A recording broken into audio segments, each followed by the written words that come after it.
Weekly Newsletter.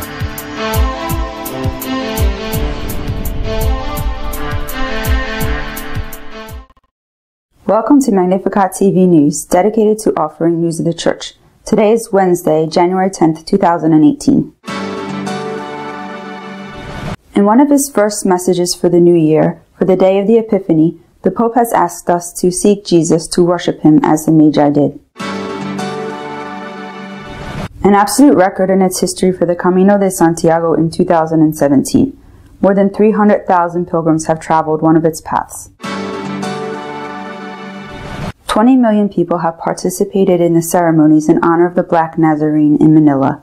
It is one of the largest religious displays in the Catholic world. A macro merger of two major Catholic groups that provide health services in the United States put the Church in top positions in that area. For the first time, Pakistan has been included on the list of countries where there is no religious freedom. Its blasphemy law is an excuse to persecute Christians. Seek Jesus, to worship him as the Magi from the East did. That has been the Pope's message for the day of the Epiphany of the Lord. Upon praying the Angelus in St. Peter's Square on the solemnity of the Epiphany, Pope Francis said that the Gospel presents three attitudes to us, with which the coming of Jesus and his manifestation to the world was received: attentive search, indifference, and fear. The Holy Father said that the Magi did not hesitate to set out to search for the Messiah. An attentive search that contrasts with the indifference of the high priests and scribes, to which he added that Herod's attitude was even more negative. He feared that the child would take power away from him. The Pope stated that we are called to follow the example of the Magi, to be attentive in the search, and to be willing to take the trouble to find Jesus in our lives. And of course, seek him, to worship him, to acknowledge that he is our Lord, the one who indicates the true path to follow. More than 300,000 people traveled one of the paths of the Camino de Santiago in 2017, an absolute record in spite of the fact that it was not a whole year of Compostela. In total, there have been 301,006 pilgrims, 8.3% more than in the previous year, who have traveled the Jacobean routes in 2017, beating the absolute record of 278,041 walkers set in 2016 by nearly 23,000 people. The figure improves on the data from the 2010 Jacobean year by 28,589 pilgrims. It was this past December 13th when the arrival of the 300,000th pilgrim was recorded in the Cathedral of Santiago de Compostela. It was an American student, Andrew Larkin, a resident of Michigan, who had spent the last few months in Burgos learning Spanish. In 2017, there were 147,857 women and 153,149 men who traversed the Jacobean routes. The vast majority, 278,462 pilgrims, were on foot, 21,931 were on bicycles, 417 were on horseback, and 43 in wheelchairs. It has been several years since the Spanish ceased to be the majority. In 2017, they were 44%, which represented 132,465 pilgrims. One of the greatest manifestations of Catholic faith in the world is that which takes place in the Philippines in honor of the Black Nazarene. 20 million people have participated this year. 20 million Catholics, 5% more than the previous year, have participated in the celebrations in honor of the Black Nazarene. The novena began on December 31st and ended on January 9th with the traditional procession of the centenary statue of Christ through the downtown streets of Manila. Each year, the transfer of the sacred sculpture from its original site, the Church of St. Nicholas of Tolentine, to the parish of Quiapo, concludes the novena. Millions of faithful attend this transfer to pray for a personal grace or a miracle. The Philippines is the Asian country where the majority of the population is Catholic, more than 80% of the nearly 105 million inhabitants. Of the celebrations of a religious nature, the procession of the Black Nazarene is one of the most famous, in addition to being the one with the largest turnout. The image of the Black Nazarene depicts Jesus bent by the weight of the cross, The same was brought to Manila by a Spanish Augustinian priest in 1607 on board a boat coming from Mexico. The procession commemorates the first transfer of the image, which was on January 9, 1767. The Church plays an increasingly important role in healthcare in the United States. The merging of two of the large groups working in this area confirms it. The secularist battle in the United States to dominate the provision of health care services is facing increasingly significant Catholic economic giants. A large share of them are nonprofit organizations. After a year of negotiations, Dignity Health and Catholic Health Initiatives agreed upon their merger. Dignity Health, an institution founded in 1986 with headquarters in San Francisco, was the fifth largest healthcare provider in the United States and the first in California, with 39 hospitals, 24 of them Catholic, in 21 states. Catholic Health Initiatives originated in 1995 from the joining of 4 Catholic national health care systems and currently provides services in 100 hospitals in 17 states. Both together will add up to 139 hospitals in 28 states with 25,000 doctors and 159,000 employees. 2 other major Catholic healthcare providers, Ascension, with a presence in 22 states, and Providence St. Joseph Health, another hospital giant, are also looking into a merger which would put 191 hospitals in 27 states under a single carrier, creating the largest private provider of health care in the United States. With this growth of Catholic healthcare institutions who care for patients of any religious belief, and its increasingly important role in the insurance sector, the moral influence of the Church in an American society is multiplied. The United States has published its annual list of countries where there is no religious freedom. The novelty is the inclusion of Pakistan among them. On Thursday, the U.S. Department of State announced that Pakistan had been included in the list of countries where there is no religious freedom, while other nations had been designated once again as countries of particular concern. The United States annually designates countries to monitor in accordance with the International Religious Freedom Act of 1998. Burma, China, Eritrea, Iran, North Korea, Sudan, Saudi Arabia, Tajikistan, Turkmenistan, and Uzbekistan have been included in the list this year. Pakistan has faced international condemnation for its treatment of religious minorities, especially Christians, Ahmadi Muslims, and Hindus. Dozens of people have faced death or imprisonment under the country's blasphemy law, while sectarian violence continues to grow. At the same time, the United States suspended economic aid to Pakistan for not having taken decisive action against terrorists. For Trump, the United States had foolishly given $33 billion to Pakistan in the last 15 years and has not received anything but lies and deceit in return. Our editorial this week is dedicated to commenting on the decline of Catholic marriages and baptisms in Spain. Recientemente se han sabido unos datos sobre la situación de la Iglesia Católica en España que creo que merece la pena que sean conocidos y comentados, sobre todo por un motivo, porque a partir de esto podemos intentar entender qué está pasando en el conjunto de la Iglesia y podemos también saber por qué está pasando lo que pasa y qué es lo que tenemos que hacer. Cuando se han conocido las cifras de los jóvenes que se han casado en España, se ha visto que solo el 18% de ellos se ha casado por la Iglesia, el 82% no. Y cuando se han conocido las cifras de los niños bautizados, se ha visto que casi la mitad de los niños recién nacidos ya no reciben el bautismo. Un poquito más de la mitad sí, casi la mitad no. Es una situación terrible. Y si miramos a otros ámbitos, el año pasado, el curso 16-17, 15 diócesis españolas no han recibido a ningún seminarista. Y en 34 de ellas no se ha ordenado ningún sacerdote.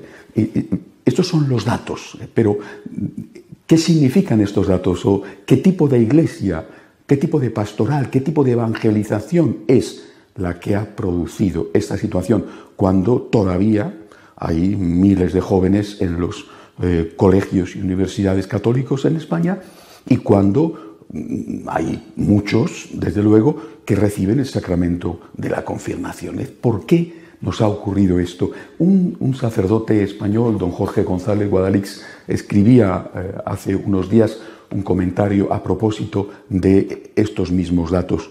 Decía don Jorge: llevamos años y años mostrando al mundo un rostro más amable y cercano de la Iglesia Católica. Somos expertos y especialistas en atender a los pobres, estar con los débiles, acoger a los últimos. Años y años de omitir todo aquello que pudiera parecer ante el mundo duro, difícil, desagradable o costoso. Años y años de suprimir todo aquello que en algún momento se nos reprochó como inhumano. Años y años en los que hemos dejado de hablar de pecado. Los novísimos es la realidad de la vida eterna, cielo, infierno, purgatorio, han dejado de existir. El infierno ha desaparecido o simplemente está vacío. Al cielo vamos todos. Ha desaparecido el sexto mandamiento, el que por lo visto hacía que los jóvenes se largaran de la iglesia. Con estos datos deberíamos tener las parroquias a rebosar. ¿Dónde mejor va a estar alguien que en una parroquia donde se acoge a todos? Los pobres que están atendidos, se hacen campamentos y excursiones, hay una actividad sociocultural encomiable, los ancianos encuentran hogar.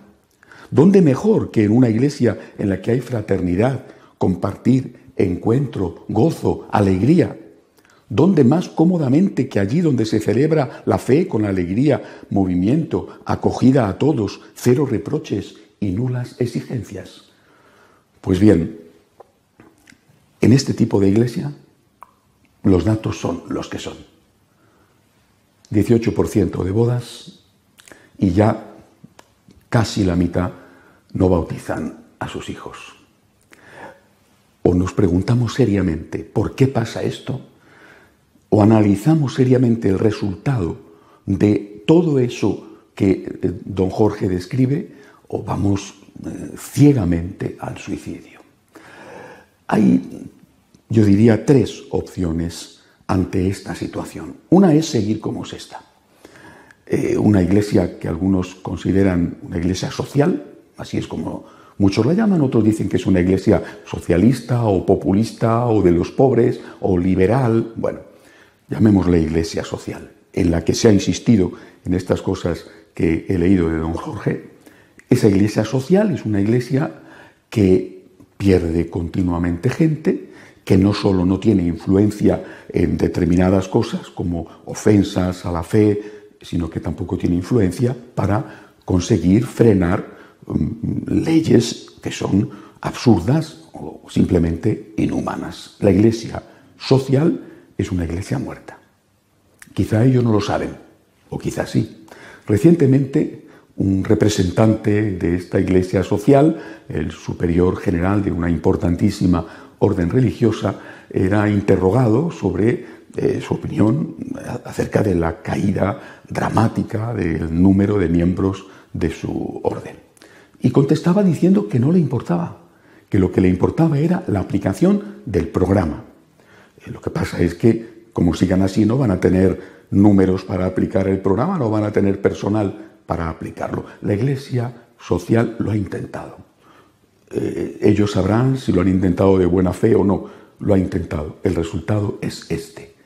Cada vez hay menos gente en las iglesias, cada vez hay menos niños que se bautizan y desde luego cada vez hay menos parejas que se casan como un sacramento. Hay otra opción, la llamada opción benedictina, no por el Papa Benedicto, sino por San Benito de Nursia, el fundador de los benedictinos. Esta opción, teorizada por Rod Dreher, un escritor, un pensador conservador norteamericano, esta opción dice que esto no tiene solución, no tiene arreglo, y lo que hay que hacer es formar pequeñas comunidades que huyan del mundo. Lo mismo que el monacato, cuando se hunde el Imperio Romano, se va a las afueras, a los montes, a lugares escondidos, y allí conserva la cultura hasta que, después de varios siglos, aquella ruina empieza a desaparecer. Así hay que hacer ahora, dice Rottrecher. Huyamos del mundo, creemos esas comunidades ajenas a todo, que no intervienen en la política, que han renunciado a imponer o a intentar conseguir tener influencia. Aquí que se conserve lo esencial y después pasará lo que tenga que pasar hasta que estas comunidades puedan volver a ofrecer su tesoro. La tercera opción es la llamada opción franciscana, no por el Papa Francisco, lo mismo que la anterior, no por el Papa Benedicto, sino por San Francisco de Asís. San Francisco de Asís eligió un camino diferente al camino de San Benito.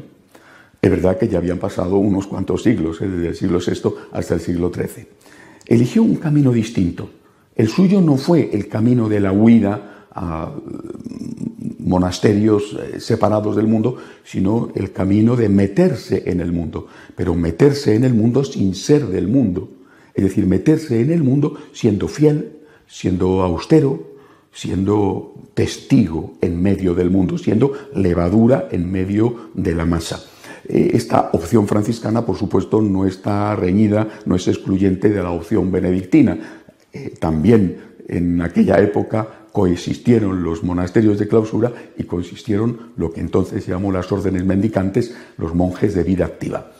Pero una característica fundamental de la opción franciscana es la renuncia a toda rebaja, la fidelidad a la doctrina tradicional, el cuidado de la liturgia, sencilla pero auténtica.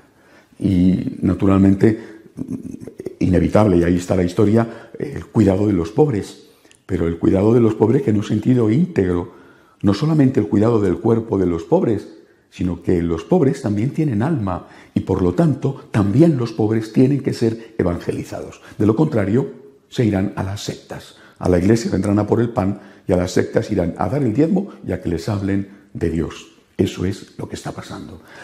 Por eso yo creo que delante de esta situación, repito, la situación en España, la situación en Iberoamérica, la situación en Europa occidental, delante de esta situación, insistir en una opción de iglesia social es ir ciegamente al suicidio. No es que los que la promueven sean todos conscientes de lo que está pasando, pero los números son tan claros, tan rotundos, tan perseverantes, que debería de hacer reflexionar, aunque todavía hoy parezca que son la mayoría dentro de la Iglesia los que han optado por este camino. Y no es que ellos estén dispuestos a morir heroicamente, es que lo que parece que sí que están dispuestos es a dejar que se muera la institución, a dejar que se muera la Iglesia, porque parece, al menos parece, que no les importa mucho lo que está pasando. Tenemos que ir a una iglesia no de puros. Eso fue la opción de los cátaros a los cuales combatió Santo Domingo de Guzmán y San Francisco de Asís. No de puros, de pecadores, pero de pecadores que quieren ser santos. De pecadores que prefieren saber que son pecadores a que les engañen y que les digan que lo que están haciendo no está mal hecho. Tenemos que ir a una iglesia que se meta en el mundo para ser la sal de la tierra, la luz de ese mundo. Pero eso solo lo podrá hacer si es fiel a Jesucristo y al mensaje íntegro de Jesucristo, y no por el camino de las rebajas, por el camino de omitir cosas que pueden resultar molestas, o incluso claramente por el camino de afirmar cosas que son equivocadas, erróneas, heréticas. O entramos en un tipo de evangelización diferente, claro, abierto, fiel a Jesucristo, sin miedo y sin vergüenza. O si este año se casaron el 18% de jóvenes por la Iglesia, pues el año que viene serán el 16%. Y si este año casi la mitad de los niños no fueron bautizados, pues el año que viene serán la mitad. Y al año siguiente ya serán menos de la mitad los que se bauticen. Solamente volver a Cristo nos permitirá tener un futuro. Y si tenemos que morir, pues que sea la muerte de los mártires, es decir, la muerte que va a producir nuevos cristianos y no la muerte de los suicidas, que no sirve para nada. Hasta la semana que viene, si Dios quiere. If you wish to be up to date with what is happening in the church, you can visit our news webpage, www.catolicosonline.org. Until next week, God willing.